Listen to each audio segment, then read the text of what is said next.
I'm excited to dive into this story with you today. Picture this. It's the year 1348 in Florence, Italy, a city buzzing with life one day and shrouded in darkness the next. The air is thick with fear, and death lurks around every corner. Our tale is about plague doctors, those mysterious figures in long robes and bird-like masks who stepped into the chaos of the Black Death. Now, let's start with the big picture.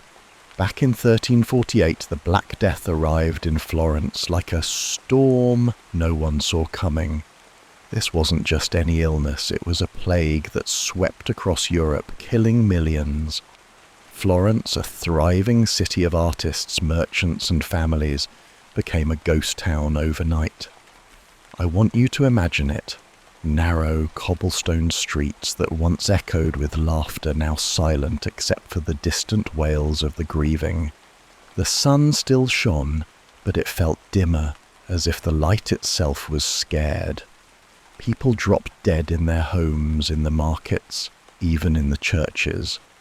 Bodies piled up so high that there weren't enough hands to bury them. Carts rolled through the streets, piled with the dead. And the smell. Oh, the smell was something you'd never forget. It was a mix of rot and fear, hanging in the air like a heavy fog. In Florence, fear spread faster than the disease itself. Up to half the population vanished in just 2 years. That's like half of your city or neighborhood gone in the blink of an eye. Daily life ground to a halt. Shops closed, festivals cancelled, and families locked themselves away, hoping to escape the invisible killer. But no one was safe. Folks turned on each other, blaming strangers, neighbours, even their own kin. Wild rumours flew. Some said the plague was God's punishment for sins. Others whispered it was spread by witches or poisoned wells.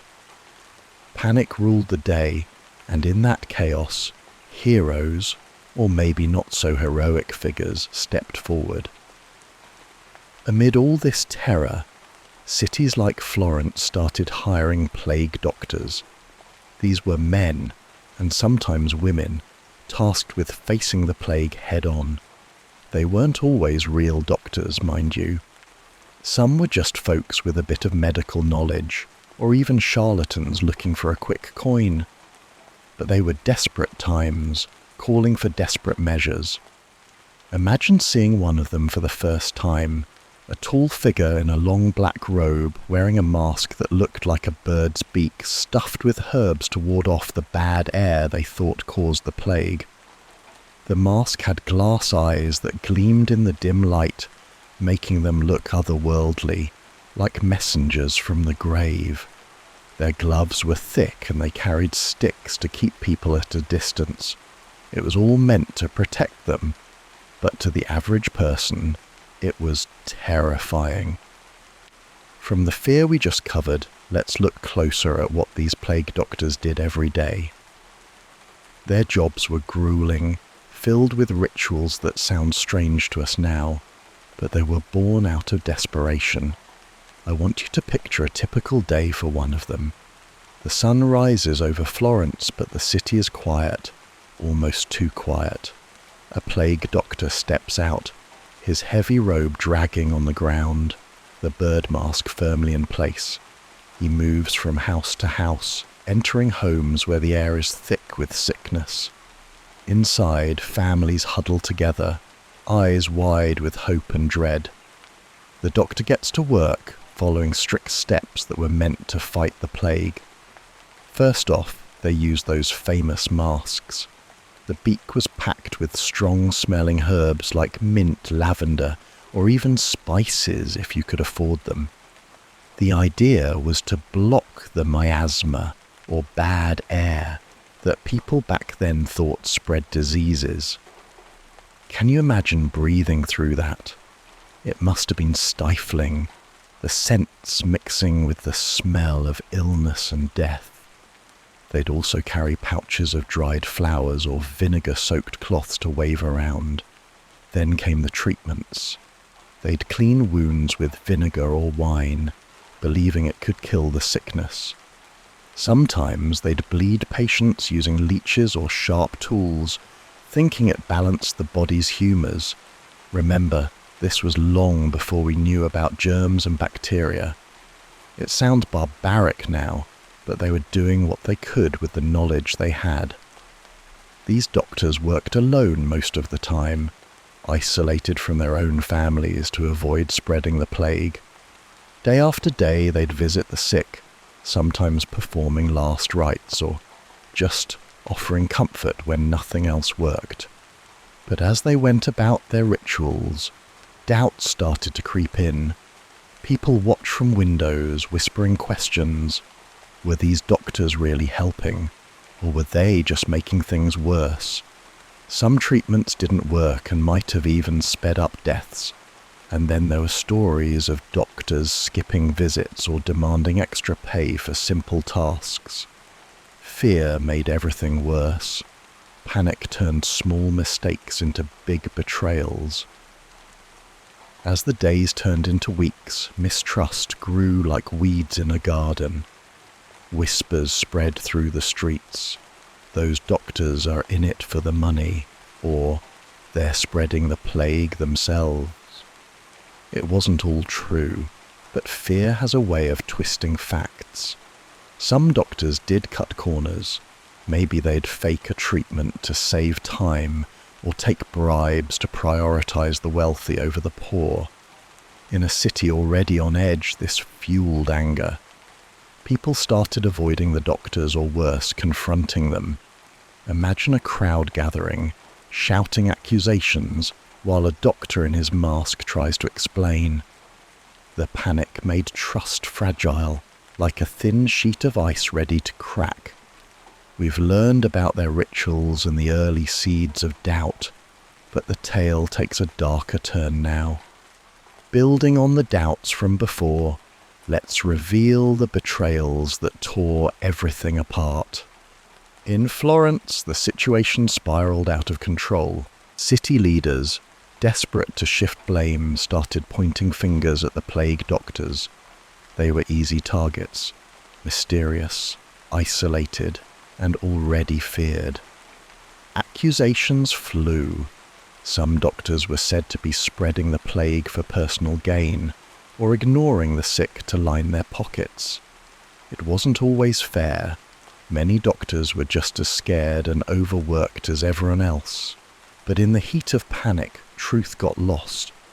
Picture a scene. A doctor is dragged into the town square, his mask torn off, face pale and sweaty. The crowd roars, demanding justice. Some doctors were attacked, beaten, or even killed by mobs. Others faced false charges from officials who wanted scapegoats. And sadly, some of the accusations had merit. There were cases of doctors faking treatments, maybe prescribing useless herbs for high fees or abandoning patients when the risk got too high. Greed and fear mixed like poison, breaking down what little trust remained. This betrayal didn't just hurt individuals, it made the plague worse. With doctors under attack, fewer people were willing to help the sick. Bodies rotted in the streets and the disease spread unchecked. Families turned away from each other and communities fractured. Let's take a step deeper into this world we just explored. Imagine if one of those plague doctors had a story of their own, a tale that brings the history to life through personal eyes. Let's focus on a man named Giovanni. He wasn't always a plague doctor. He was once a simple barber surgeon in Florence, cutting hair and pulling teeth for a living. But when the Black Death struck, he saw an opportunity, or maybe it was desperation, that changed everything. It all began one crisp autumn morning in 1348, not long after the plague had settled in like an uninvited guest. Giovanni stepped out of his small, dimly lit workshop on a narrow street near the Arno River. The air was cool, carrying the faint scent of wood smoke from the few fires that still burned, but it was cut through with something sharper.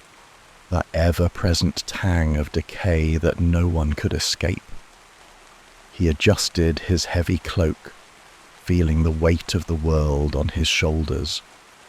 At 35 years old, with a wife and 2 young children waiting at home, he had always been pragmatic, not heroic. But with the city in chaos and work scarce, the call for plague doctors had come like a siren song. They need men willing to face the devil's breath, the city elders had announced in the square, offering silver for their services. Giovanni had hesitated at first, remembering the stories of those masked figures being spat on or worse, but the promise of pay to feed his family won out. "I'll do it," he had muttered to himself that night, staring at the flickering candlelight. Now, as he made his way to his first house call, doubt gnawed at him like a hungry rat. The streets were quieter than usual, even for a plague-ridden city. Giovanni's boots echoed on the cobblestones, each step a reminder of the emptiness around him. He passed a fountain where children once played, now dry and cracked, its stone basin stained with what looked like dried blood. In the distance he heard the muffled sobs of a woman keening over a loss, her cries blending with the occasional bark of a stray dog. He clutched his newly acquired mask, a grotesque thing with a long beak stuffed with lavender and rosemary, to his chest. The city had provided it, along with a robe and gloves, all meant to ward off the miasma. "This will keep you safe," the official had said, but Giovanni wasn't so sure. He'd heard whispers that some doctors fell ill anyway, their protections as flimsy as a spider's web. Arriving at the first house, a modest timber-framed building with shutters drawn tight, Giovanni knocked softly. A voice from within, weak and trembling, called out, "Enter, if you must." He pushed the door open, the hinges creaking like a warning. Inside, the air was thick and stale, heavy with the smell of sweat and something fouler, decay. A family of 4 huddled in the main room, a father lying on a straw mattress, his face pale and dotted with black buboes, his wife kneeling beside him, and 2 children, no older than 10, clinging to her skirts with wide, fearful eyes. The wife looked up, her face gaunt and streaked with tears. "Are you the doctor?" she asked, her voice barely above a whisper. Giovanni nodded, pulling on his mask. The herbs inside released a sharp, pungent aroma that made his eyes water, but it couldn't mask the room's stench entirely. "I'm here to help," Giovanni said, his words muffled by the beak. He approached the bed, trying to sound confident. "Tell me how it started." The father, struggling to speak, coughed weakly. "It began with a fever, then the swellings. We've tried everything, prayers, herbs from the market, but nothing works. Please save him if you can." Giovanni examined the buboes, gently probing with gloved hands. He remembered the rituals he'd been taught: clean the wounds with vinegar, apply poultices of crushed garlic and mustard seeds. "I'll do what I can," he replied, his voice steady despite the knot in his stomach. As he worked, he glanced at the children. The boy stared back with accusing eyes, as if blaming Giovanni for their father's suffering. "Will Papa be okay?" the girl asked, her small voice breaking the silence. Giovanni paused, wiping sweat from his brow under the mask. "We're fighting this together," he said, but even to him the words sounded hollow. He applied the vinegar-soaked cloth, and the father winced in pain. "It burns, but it's for the best," Giovanni explained, though he wasn't entirely convinced. The wife watched intently, her hands clasped in prayer, murmuring Latin phrases she'd heard in church. Hours passed in that dim room, the only light coming from a single candle that cast long shadows on the walls. Giovanni bled the father using a small lancet, collecting the blood in a bowl as per the old Humour's theory. "This will balance your body," he said, but deep down he questioned if it was doing any good. The process was grueling, and by the time he finished, his arms ached and his mind raced with doubt. "Come back tomorrow," the wife pleaded as he prepared to leave. Giovanni nodded, knowing he might not return if things worsened. "I'll do my best," he replied, stepping out into the fading light.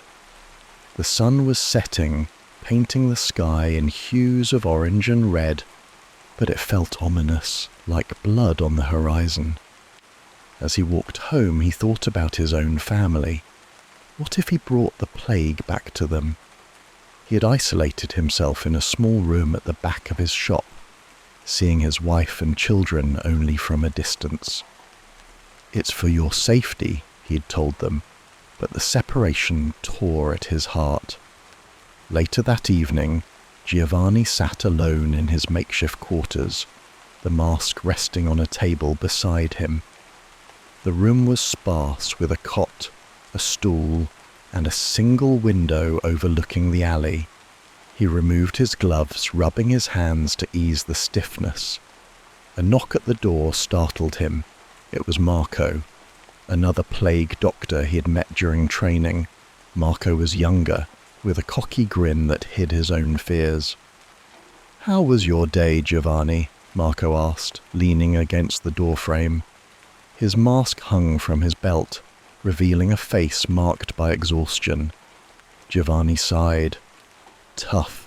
I treated a family today. The father might not make it, and the children, they look at you like you're the bringer of death." Marco chuckled bitterly. "Welcome to the job. At least we're getting paid. Heard the elders are handing out extra coins for those who handle the worst cases." Giovanni frowned. "It's not about the money for me. I just want to help." Marco raised an eyebrow. "Keep telling yourself that, but when the fear gets thick, you'll see who's in it for what. I've already started charging a little extra for night visits. Quieter that way, less chance of getting pelted with rocks." The conversation lingered in Giovanni's mind as he lay down to sleep. He tossed and turned, dreaming of masked figures dancing in the streets, their beaks pointed like accusations. The next morning he rose with the dawn, the city still shrouded in mist. His rounds took him to another home, this one belonging to a wealthy merchant. The house was larger, with tapestries on the walls and a fire crackling in the hearth, but the air was just as heavy with illness. The merchant, a portly man named Lorenzo, lay in a canopied bed, his face flushed with fever. His wife, dressed in fine silks, greeted Giovanni with a mixture of hope and disdain. "You're late," she snapped. "We've been waiting since sunup. Fix this, or I'll see you reported." Giovanni bit his tongue, remembering the stories of doctors being accused of negligence. "I'm here now," he said calmly, donning his mask. As he treated Lorenzo, applying leeches and reciting prayers, he couldn't shake the feeling of being watched. The wife's eyes bored into him, suspicious and cold.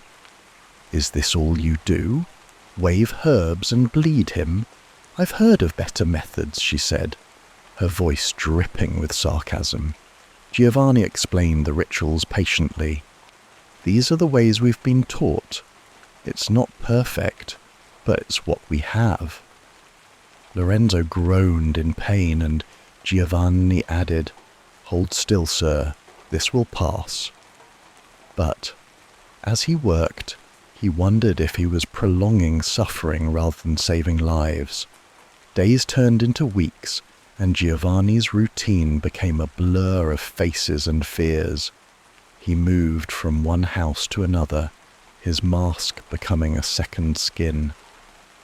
One afternoon he encountered a group of neighbours arguing in the street. "It's those doctors spreading it," a man shouted, pointing a finger. They come in with their poisons and leave us worse off." Giovanni kept his distance, using his stick to ward them off, but the words stung. That night, back in his room, he confided in Marco again. "The people hate us. I saved a child yesterday, or at least I think I did, but they still look at me like I'm the enemy." Marco shrugged. "That's the way it is. But listen, I've found a way to make it easier. Some of the rich folks will pay double for discretion, no questions asked. Why not take it? We're risking our lives out there." Giovanni hesitated. "It feels wrong. We're supposed to help everyone, not just those who can pay." Marco laughed. "Idealism won't feed your family, my friend. Think about it." The pressure mounted as the plague worsened. Giovanni's own health began to falter. Nights of little sleep left him irritable, and the constant stench made him nauseous.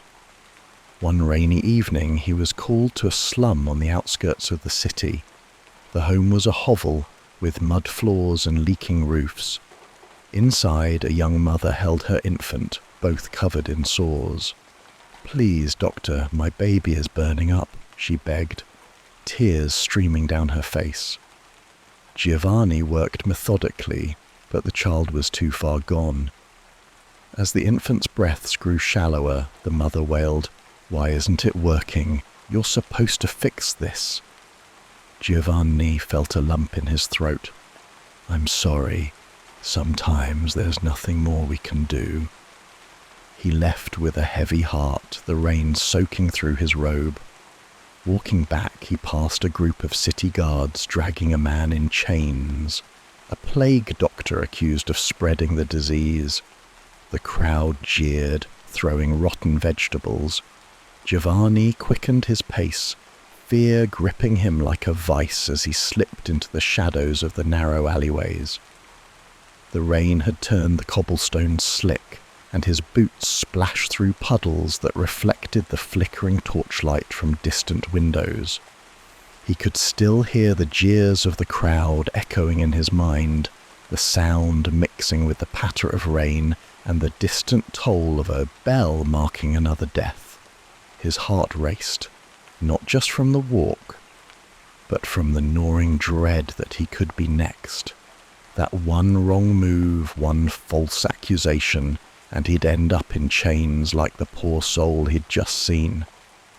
As he approached his small workshop, the familiar outline of the building brought little comfort. He'd chosen this spot deliberately, far enough from his family's home to minimize risk, but close enough that he could steal glances of them from afar. The rain-soaked streets were empty now, save for a few rats scurrying in the gutters, their eyes gleaming in the dark. Giovanni paused at the door, taking a deep breath. The pungent scent of the herbs from his mask still clung to him, a sharp contrast to the earthy smell of wet stone and decay that permeated the city. He pushed inside, the door creaking shut behind him, and leaned against it, closing his eyes for a moment. The isolation was suffocating, but it was necessary. "What have I gotten myself into?" he muttered to himself, his voice barely audible over the rain drumming on the roof. That night, sleep eluded him. He sat on his cot, staring at the mask on the table, its beak-like form casting a long shadow in the candlelight. The flame danced, casting eerie shapes on the walls, and Giovanni's mind wandered to his family, his wife, Isabella, and their children, Luca and Sophia, were just a short walk away, but it felt like worlds apart. He imagined them huddled together in their small house, whispering prayers for his safety. Isabella had begged him not to take this job, her eyes filled with tears when he first told her. "You're not a hero, Giovanni," she'd said, her voice trembling. "You're a husband and a father. What if you don't come back?" But he'd silenced her with promises, assuring her that the money would see them through the hard times. Now, in the quiet of his lonely room, those promises felt hollow. The next morning dawned grey and oppressive, the sky heavy with clouds that threatened more rain. Giovanni rose early, his body aching from a night of fitful rest. He donned his robe and mask, the familiar weight both a shield and a burden. As he stepped out, the city was stirring to life, or what passed for it these days. A few merchants were opening their shutters, their faces gaunt and wary, while others hurried past with bundles of cloth tied over their mouths. Giovanni made his way to his first call, a house on the other side of the river, where a messenger had left a note the previous day. The walk gave him time to think, and his thoughts kept drifting back to Marco's words. "Why not take the extra coin?" Marco had said, his tone casual, as if bending the rules was just part of the job. But Giovanni wasn't like that. He had always prided himself on his honesty, even when life as a barber surgeon had been tough. Pulling teeth and lancing boils for pennies had been humble work, but it was straightforward. This was different. Every step he took now felt like a gamble with his soul. Arriving at the house, a sturdy stone building with a faded coat of arms above the door, Giovanni knocked firmly. A servant answered, his eyes wide with fear behind a scarf. "The doctor's here," he called over his shoulder, stepping aside to let Giovanni in. The interior was dim, lit only by a few candles, and the air was thick with the metallic tang of blood and the sweet, cloying scent of incense. In the main chamber, an elderly man lay on a large bed, his skin pale and glistening with sweat.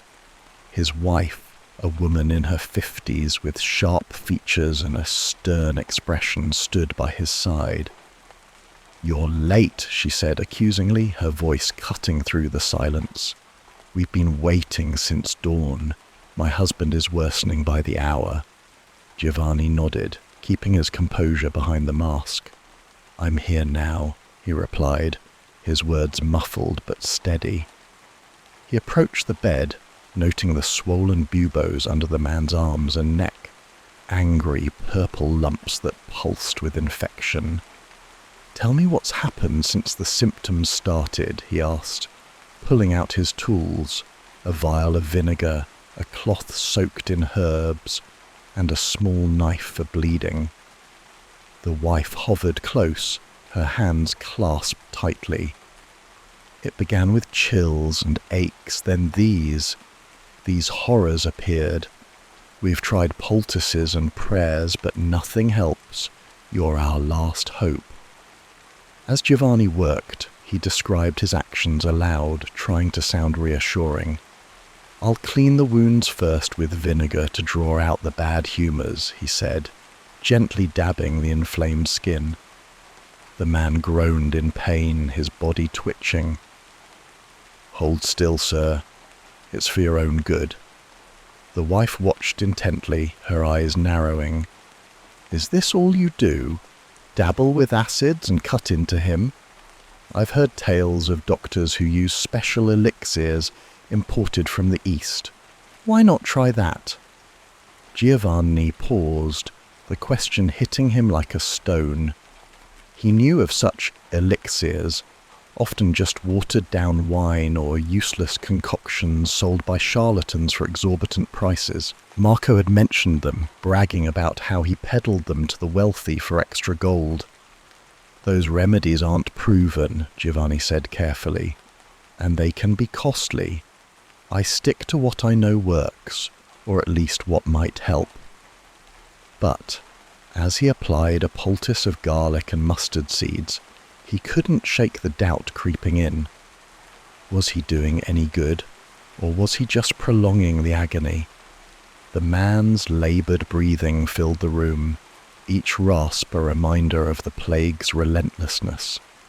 After finishing, Giovanni stepped back, wiping his brow under the mask.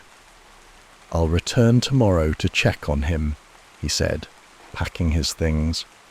The wife pressed a small pouch into his hand. "Extra payment," she insisted. "For your trouble," she said, but her tone suggested it was expected. Giovanni hesitated, feeling the weight of the coins. It was more than the standard fee, and part of him wanted to refuse, but the thought of his family's empty pantry won out. "Thank you," he murmured, tucking it away. As he left, the rain had stopped and the streets were busier, with people moving quickly, avoiding eye contact. He overheard snippets of conversation, accusations flying about those masked devils spreading the disease. It made his skin crawl. That afternoon, Giovanni's path took him to a poorer part of the city, where the houses were little more than shacks leaning against each other. Here the plague hit hardest, with no money for luxuries like incense or private doctors. He entered a cramped room where a young couple and their 3 children shared a single space. The father was bedridden, his body ravaged by the disease, while the mother tried to comfort the kids. "Doctor, please," she begged, her voice hoarse from crying. "My husband, he was fine just days ago. Now he's like this." Giovanni set to work, his movements routine but heavy with emotion. He cleaned the wounds, applied treatments, and even offered a few words of encouragement. "You're strong," he told the man, who managed a weak smile. "Fight it." But as he worked, the children watched with wide eyes, one of them, a boy of about 8, whispering to his sister, "Is he going to make Papa better? Or is he the one who made him sick?" The words stung, and Giovanni felt a pang of guilt. He finished quickly, knowing there was little he could do, and left with a promise to return. Outside, he leaned against a wall, breathing deeply through the mask. The herbs helped mask the smells, but nothing could dull the emotional toll. As the days passed, Giovanni's routine became a cycle of despair and small hopes. He visited homes across the city, from the grand estates of merchants to the hovels of labourers. In one house, he saved a woman's life, or at least delayed the inevitable, by lancing a particularly bad bubo and treating it with a mixture of honey and herbs. "You're a miracle worker," she had gasped, grasping his gloved hand. In another, a child died in his arms despite his efforts, the tiny body going limp as he tried futilely to stem the fever. Each success and failure chipped away at his resolve, and the isolation wore on him. He hadn't seen his family up close in weeks, communicating only through notes slipped under doors or shouted conversations from a distance. One evening, he met Marco again at a small tavern that still operated, catering to the few who dared gather. The place was dimly lit, with a fire crackling in the hearth, and the air thick with the smell of ale and unwashed bodies. Marco was already there, nursing a mug, his mask discarded on the table. "Giovanni, come sit," he called, waving him over. Giovanni hesitated but joined him, removing his own mask to reveal a face lined with exhaustion. "How's it going out there?" Marco asked, his voice low. "Still playing the saint, or have you wised up yet?" Giovanni sighed, rubbing his temples. "It's getting worse. The people are turning on us. I saw a doctor attacked the other day just for doing his job." Marco leaned in, his eyes gleaming. "That's why you have to look out for yourself. Take the bribes, charge extra for the risks. I did a job for old man Ricci yesterday. Told him I had a special tonic from Venice. Cost him a fortune, but he paid up. Easy money." Giovanni frowned, stirring his drink. "But what if it's all a lie? What if we're not helping anyone?" Marco shrugged. "Who cares? We're all dying anyway. Might as well die with full pockets. He paused, studying Giovanni. Look, I heard the city elders are cracking down. They're offering rewards for information on doctors who slack off. You need to be careful or smart.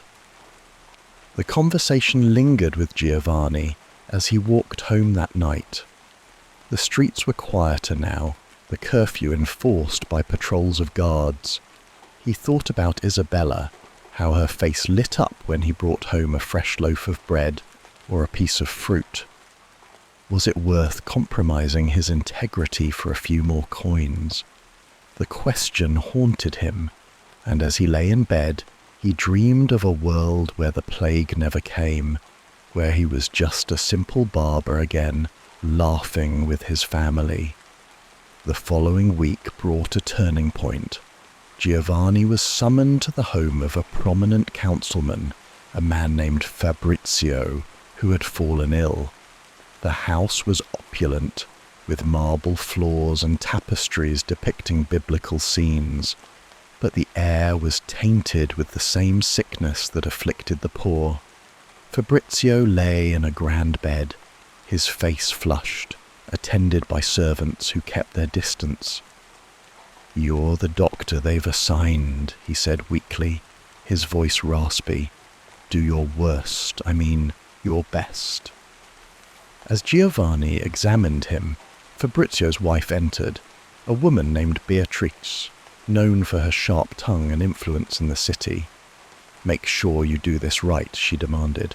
"If my husband dies, I'll hold you personally responsible. I've heard stories of your kind, taking money and doing nothing." Giovanni ignored the jab, focusing on his work. He applied the usual treatments, but Beatrice watched him like a hawk, questioning every step. "What's that mixture? Is it effective? Why aren't you using bloodletting more?" Her words grated on him, and he found himself defending his methods more than usual. "These are the standard practices," he said, trying to keep his patience, but inside, doubt festered. What if she was right? What if there were better ways and he was too stubborn or ignorant to use them? After the session, as he was leaving, Beatrice slipped him an envelope. "For your discretion," she said coldly, "and make sure you come back tonight. No excuses." Giovanni opened it later to find a hefty sum, more than he'd earned in a week. The temptation was strong, but so was the guilt. That night, when he returned, Fabrizio's condition had deteriorated. Despite Giovanni's efforts, the man slipped into delirium, muttering about conspiracies and traitors. The room was thick with tension, the air heavy and stale, as Fabrizio's muttering escalated into frantic whispers. "The traitors among us, poisoning the wells," he rasped, his eyes rolling back under half-closed lids. Giovanni knelt beside the bed, wiping sweat from the man's brow with a cloth soaked in diluted vinegar, but it did little to ease the fever.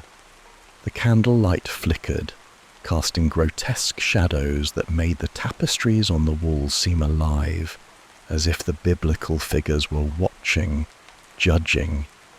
Beatrice paced at the foot of the bed, her silk dress rustling with each step, her face a mask of controlled fury. "Do something," she hissed, her voice sharp enough to cut.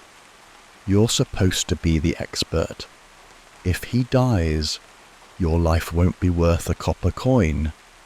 Giovanni's hands trembled slightly under his gloves as he applied a fresh poultice to one of the swollen buboes. The mixture of crushed garlic and honey smelled pungent, a desperate attempt to draw out the infection, but Fabrizio's skin was hot to the touch, radiating heat like a forge. "I'm doing all I can," Giovanni replied, his voice muffled by the mask, though he wondered if his words were true. The man's breaths came in ragged gasps, each one a struggle, and Giovanni could feel the weight of failure pressing down on him. He had seen this before. too many times. The plague didn't care about wealth or status. It took everyone eventually. As Fabrizio's mutterings turned to incoherent babble, Giovanni glanced at Beatrice, her eyes gleaming with unshed tears, or perhaps something colder. "He's slipping away," he said softly, knowing it was futile. Just then, Fabrizio's body convulsed, a violent shudder that sent the blankets flying. Giovanni tried to hold him down, but the man was strong in his delirium, thrashing as if fighting invisible demons. Conspiracies. The doctors. They know. Fabrizio choked out before a final rattling cough escaped his lips. The room fell silent, save for Beatrice's sharp intake of breath. She rushed to the bedside, her hands hovering over her husband as if afraid to touch him. "No, no, this can't be," she whispered, her voice breaking. Giovanni stepped back, his heart pounding. He had lost patience before, but this felt different. The accusation in Fabrizio's last words lingered in the air like a curse. "I'm sorry," he murmured, but Beatrice wasn't listening. She turned on him, her face contorted with grief and rage. "Get out! You've killed him with your incompetence. I'll make sure everyone knows what you are. A fraud in a mask." Giovanni didn't argue. He gathered his things quickly, the envelope of coins burning in his pocket like a brand. As he stepped into the night, the cold air hit him like a slap, carrying the distant sounds of the city, a dog barking, the muffled cries of mourners, the creak of cartwheels hauling bodies to mass graves. The streets were slick with rain from earlier, reflecting the dim light of torches that lined the main roads. He pulled his robe tighter, the fabric heavy and damp, and made his way back to his workshop, the weight of the evening pressing on his shoulders. The encounter with Beatrice replayed in his mind, her words echoing Fabrizio's delusions. Was he really just a fraud? The thought gnawed at him, mixing with the exhaustion that blurred his vision. Back in his small, dimly lit room, Giovanni removed his mask, setting it on the table with a clatter. The air smelled of must and the faint herbal residue from the beak, a poor substitute for fresh air. He sank onto his cot, staring at the flickering candle that cast long shadows on the rough walls. The silence was oppressive, broken only by the occasional drip of water from the leaking roof. He thought of Isabella and the children, just a short walk away, but the distance felt insurmountable. He hadn't seen them up close in weeks, communicating through hasty notes or shouted exchanges from the doorway. Last time Luca had asked, "Papa, when can we play again?"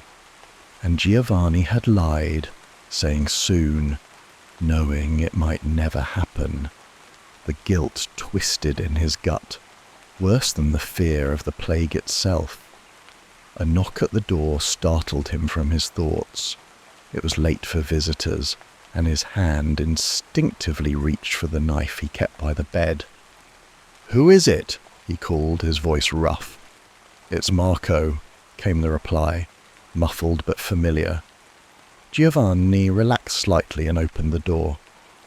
Marco stood there, his own mask tucked under his arm, his face smeared with grime and sweat. He looked tired, but there was a glint in his eye that spoke of something more, perhaps opportunity or mischief. "Mind if I come in?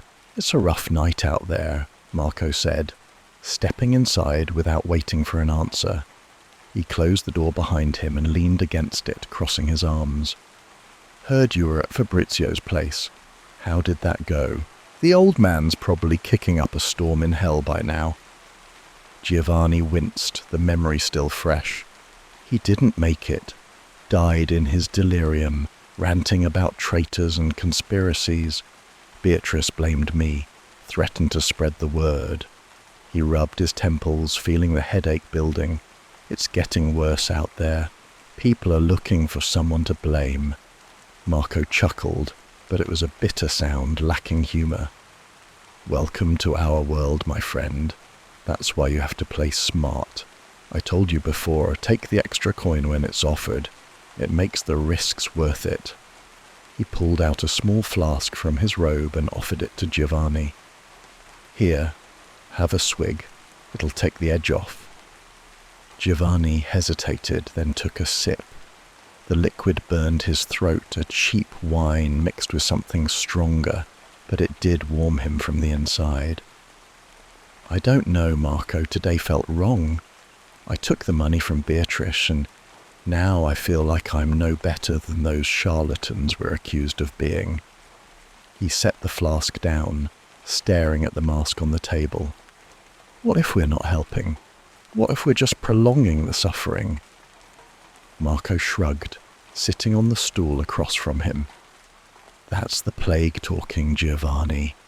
We're doing what we can with what we've got. Remember that family I told you about? The one in the rich quarter? I charged them double for a special elixir, just rose water and alcohol, but they swore it helped. Easy money, and no one questions it when they're desperate. He leaned forward, his voice dropping to a whisper. Look, I've got a tip. There's a group of us meeting tomorrow night, away from the city eyes. We're talking about how to protect ourselves, maybe even set up a little side business. You should come.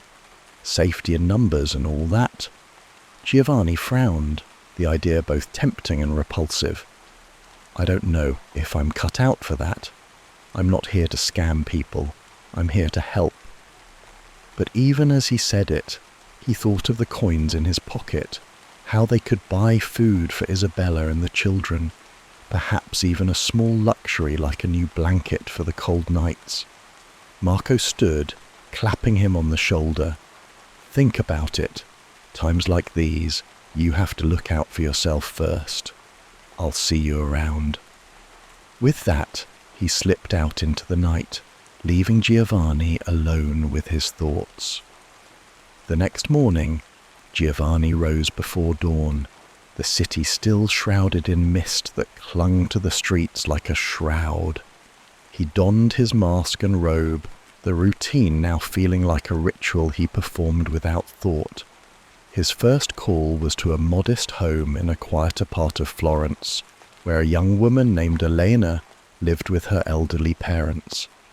She'd sent a messenger the day before, begging for help. As he approached, he could hear coughing from inside, a sound that had become all too familiar. Elena opened the door, her face pale and drawn, dark circles under her eyes. Doctor, thank God you're here. My father, he's gotten worse overnight. She led him to a small room where an old man lay on a pallet, his body racked with chills. The air was thick with the smell of sweat and the sharp tang of vomit. Giovanni knelt beside him, examining the telltale signs, the blackened swellings under the arms, the feverish skin. How long has he been like this? He asked, his voice steady despite the knot in his stomach. Since yesterday morning, Eleanor replied, wringing her hands. We tried the remedies you suggested last time, vinegar and herbs, but nothing's working. My mother's beside herself. She glanced at the corner where an older woman sat, rocking back and forth, muttering prayers under her breath. Giovanni worked methodically, cleaning the buboes with wine and applying a poultice, but he could see the end was near. The man's breathing was laboured, each inhale a wheeze that rattled in his chest. I'll do what I can, he said, though the words felt empty. As he bled the patient, using a small lancet to release what he hoped was the bad humours, Elena watched with hopeful eyes. Is there any chance he'll recover? He's all we have left. Giovanni paused, meeting her gaze through the glass eyes of his mask. It's hard to say. Some fight through it, but... He didn't finish the sentence, not wanting to crush her hope. Instead, he focused on the task, the metallic scent of blood mixing with the herbs in his mask. When he was done, he instructed her on how to change the dressings and left, promising to return the next day. Outside, the sun was rising, casting a weak light over the city, but it did little to lift the gloom. As the day wore on, Giovanni moved from house to house, each visit a blur of suffering and despair. In one home, a child with wide, fearful eyes clung to his mother as Giovanni treated her, the girl's small hand reaching out to touch his robe before she pulled back, as if afraid. "Will Mama be okay?" she asked, her voice trembling. Giovanni forced a smile behind the mask. "We're doing everything we can," he said, but the lie tasted bitter. By midday, he found himself in a wealthier district, where the houses were larger and the streets cleaner. He was called to attend to a merchant's wife who had fallen ill. The woman, named Lucia, lay in a bed draped with fine linens, her husband pacing nervously nearby. "You've come highly recommended," the man said, his tone skeptical. "But I've heard stories. Doctors taking advantage of the sick. Don't think I won't report you if you slack off." Giovanni ignored the jab, focusing on his work. He donned his mask and began the treatment, but his mind wandered to Marco's words from the night before. The extra coin could make a difference, he thought, as he accepted a small payment up front. It was more than usual, and he pocketed it without protest, the guilt fading slightly with each transaction. By the time he finished, the husband pressed another coin into his hand. "For your discretion," he said, echoing Beatrice's words. Giovanni nodded, but as he left, he felt a growing unease like a storm building on the horizon.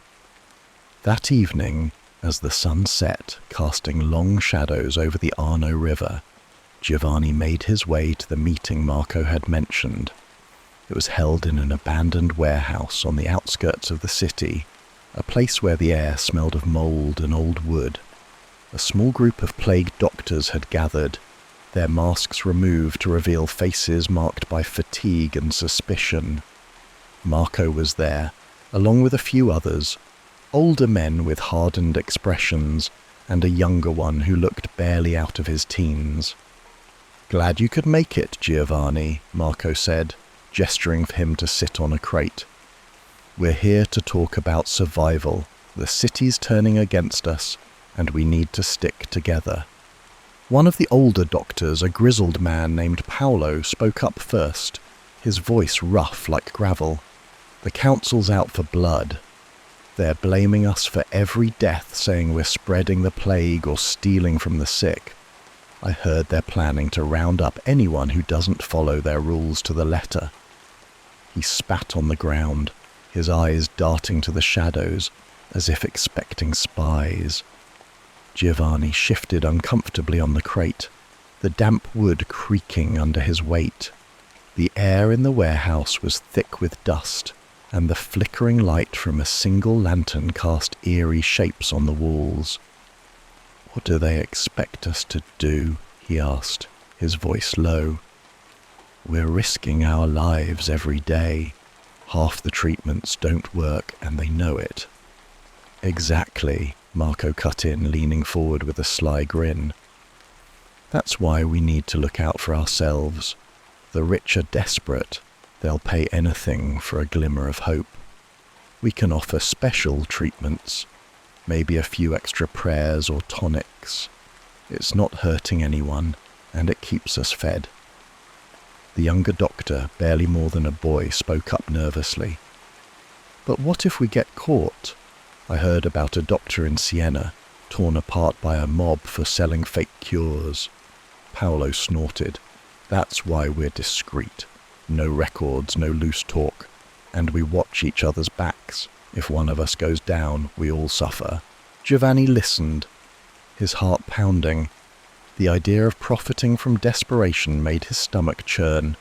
But the reality of his situation pressed hard. The coins from Beatrice and the merchant were already spent on bread and firewood for his family, and winter was coming. He thought of Luca and Sophia, their small faces pinched with hunger, and Isabella's worried eyes. Could he afford to stay honest when the world was falling apart? Marco seemed to sense his hesitation. "Giovanni, you're a good man, but good men die poor. Join us and we'll make sure you're protected. There's strength in numbers, and we've got connections, people in the council who'll look the other way for a cut." The meeting stretched on, with plans laid out in hushed tones, who to target, how to split the profits, and how to avoid the city guards. Giovanni said little, his mind a battlefield of duty and survival. By the time he left, the night was deep, the stars hidden behind clouds. He walked home through the silent streets, the weight of his mask heavier than ever. The next morning, Giovanni woke to a city on edge. Word of Fabrizio's death had spread, and Beatrice had made good on her threat. Posters were nailed to walls accusing masked impostors of murdering the sick for profit. Giovanni's name wasn't mentioned, but the whispers followed him as he made his rounds. Neighbours who once greeted him now turned away, and children ran when they saw his robe.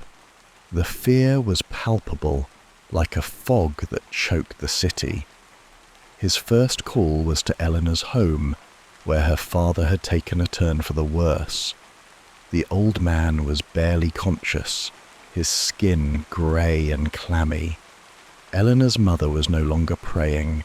She sat in silence, her eyes hollow. "Is there anything left to try?" Eleanor asked, her voice breaking. Giovanni shook his head, the mask hiding his grimace. "I've done all I can. Keep him comfortable and pray." The words felt like a betrayal, but there was nothing more to offer. As he left, Eleanor pressed a small coin into his hand, a fraction of what the wealthy paid, but likely all she had. He tried to refuse, but she insisted. "For your children," she said softly.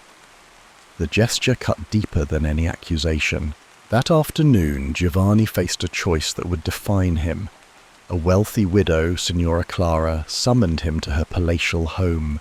Her son was ill, and she offered a purse of gold for a guaranteed cure. The sum was staggering, enough to move his family to the countryside away from the plague's grasp. But there was no cure, only the same rituals that failed as often as they helped. Standing in her lavish parlour, surrounded by velvet curtains and polished wood, Giovanni hesitated. Clara's eyes were desperate, but there was a hardness there too, a demand for results. "I've heard you're one of the better ones," she said, dangling the purse. "Prove it." Giovanni thought of Marco's words, of the meeting in the warehouse, of the posters accusing him of fraud. He thought of his family, of the child who died in his arms, of the mob tearing a doctor apart, and he made his choice. "I can offer you a treatment," he said, his voice steady despite the turmoil inside. "It's costly, but it's the best we have." He described a fictional elixir, blending half-truths with promises, and Clara nodded eagerly, handing over the gold. Giovanni left with the purse, his heart heavy but his resolve hardened. He would use the money to protect his family, to give them a chance at survival, even if it meant compromising his soul. But the betrayals didn't end there.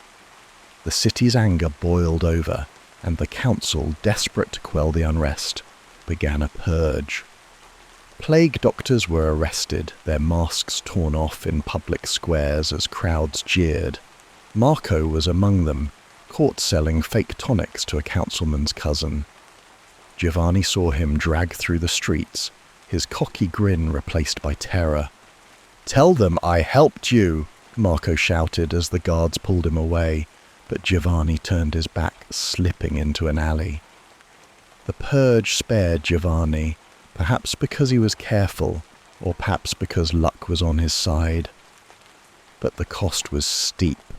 The trust between people shattered like glass, and the plague raged on, unchecked by the chaos. Giovanni continued his work, but the spark of hope he'd once carried was gone. He treated patients with mechanical precision, pocketing extra coins when offered, telling himself it was for his family. Each night, he returned to his lonely room, haunted by the faces of those he couldn't save and those he'd deceived. Months later, as the plague began to wane, Giovanni stood on the banks of the Arno, the river reflecting a sky finally free of storm clouds. The city was scarred, its population halved, its spirit broken. He had survived, and so had his family, thanks to the gold he'd earned, honest or not. But the cost was etched into his soul. He thought of Elena's coin given out of love and Clara's gold taken out of desperation. Both weighed equally now. Removing his mask, Giovanni tossed it into the river. It floated for a moment, the beak bobbing like a grim spectre, before sinking into the depths. He turned away, vowing to return to his old life as a barber surgeon, to rebuild what he could. But he knew the lessons of the plague would stay with him. Fear could twist even the best intentions, and trust, once broken, was hard to mend.